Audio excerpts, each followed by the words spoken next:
안녕하십니까. 시민언론민들레 김성진 기자라고 합니다. 저는 언론과 관련돼서 좀 한 말씀 좀 드리고 싶습니다. 대통령님께서 아까 이제 모두 발언에서도 그 직접 소통을 통해서 투명성을 강화하셨다고 하셨고, SNS도 좀 누구보다 아마 활발하게 하시는 것 같고, 또 국민들도 생중계 통해서 국무회의나 어떤 국정의 성과를 직접 보고 계십니다. 또 한편으로는 또 대통령님께서 항상 X를 통해서 기자들의 기사를 또 공유를 하시고, 또 왜곡 보도나 어떤 가짜 뉴스에 대해서 좀 바로잡기를 하시는데, 다만 이 부분이 이제 개별 건에 대해서는 국민들도 잘 이해를 하고 있지만 국민주권 정부의 어떤 언론의 청사진이랄까요, 이런 거에 대해서는 아마 언론인들도 잘 모르고 있는 것 같습니다. 그래서 대통령님께서 생각하시는 어떤 언론 정책의 방향, 그다음에 미디어 생태계가 좀 어떻게 되어야 되는지, 이런 부분에 대해서 좀 말씀 듣고 싶습니다. 이거 말 잘못하면 큰일 날 수가 있는데,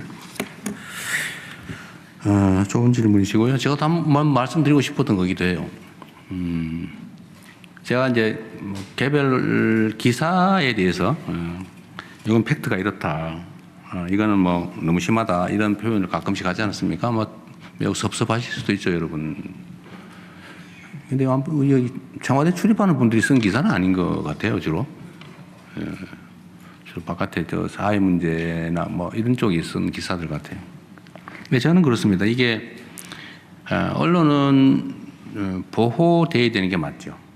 왜냐하면 이 민주주의 사회의 주권자들의 판단의 근거가 되는 게 정보고, 그 정보를 정확하게 전달하는 게 언론의 역할인데, 1차 역할인데, 물론 의견도 내죠.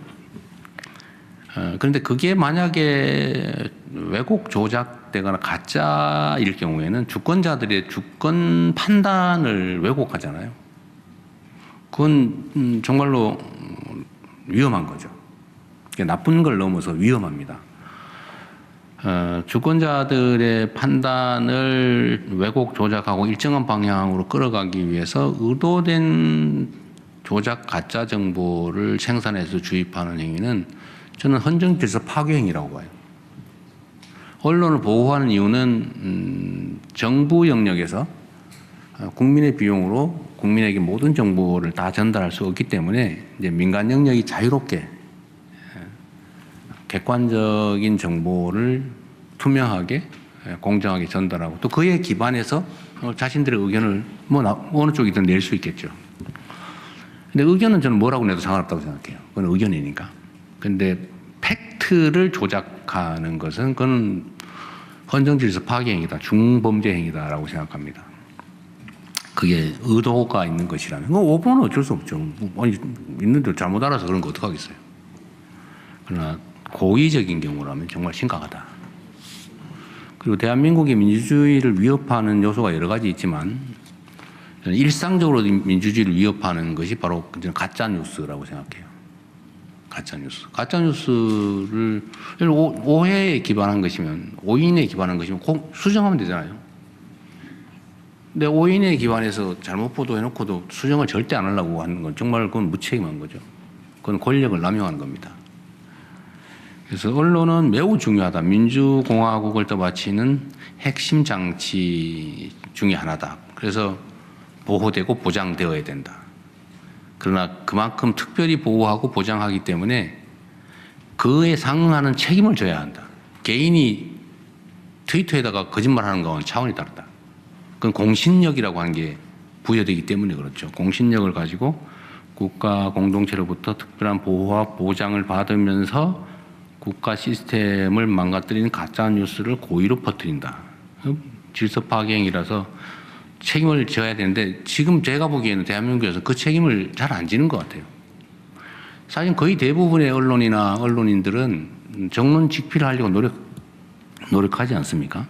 그런데 그중에 극소수의 언론사 또는 극소수의 언론을 참칭한 사람들이 전체 언론인들의 명예를 훼손하고 언론 환경을 훼손시키고 있죠.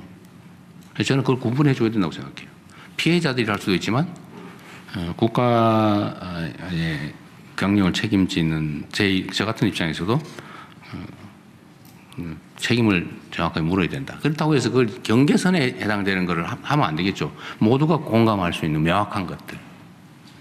그 요즘은 제가 공보 측에 따옴표 얘기를 가끔씩 해요. 따옴표가 이게 호 따옴표냐 겹 따옴표냐 차이가 있잖아요. 이거냐 차이가 있잖아. 겹 따옴표는 명확하게 인용하는 거잖아요. 근데 그걸 해석을 해가지고 인용이라고 해가지고 제목에 붙이고 무책임하게 누군가의 주장을 팩트인 것처럼 이렇게 하는 거, 그것도 좀 잘못됐다고 생각해요. 의견은 의견대로 해야죠. 해석은 해석대로 하고 팩트는 팩트대로 분명하게 할 필요가 있겠다. 그리고 지금 제가 제일 문제 중에 하나 있는 거죠. 명확하게 가짜인 경우는 가끔씩 가려지는데, 예를 들면 주장의 형태로 선동하는 것도 많습니다. 땡땡 기자가 누구하고 어디서 날강도 짓을 하는 거를 봤다더라. 근데 사실은 아니다 이 말이에요. 봤다더라고 누가 말했다고 그걸 따옴표 쳐가지고 쓰면 이게 허위 보도인가요? 진실 보도인가요? 이거 허위 보도예요. 누군가 말했다는 건 사실일 수 있지만 대법원 판례에 의하면 누군가 말했다는 게 주요 팩트가 아니고 그 안에 들어있는 내용이 중요 팩트예요. 누가 말했다고 따옴표 쳐서 보도한다고 책임을 면해지는 게 아니다. 근데 우리는 너무 심하게 그걸 해요. 심지어는 그렇게 말을 한번 해달라고 부탁해가지고 따잖아요. 주장을 사실처럼. 근데 이런 문제들을 우리가 좀 고쳐야 되겠다. 이것도 아주 나쁜 비정상 중에 하나예요. 민주주의의 기본적 질서를 위협하는 매우 큰 문제다. 그래서 제가 그런 점 때문에 내가 뭐 누구 기사가 미워서가 아니고요. 이러면 안 되거든요. 우리 다음 세대들한테 물려줄 대한민국 세계에 자랑할 만한 모범적 민주공화국이 이렇게 하면 훼손이 됩니다. 좀 위험해요. 그래서 좀 그러니까 이해를 좀 부탁드립니다.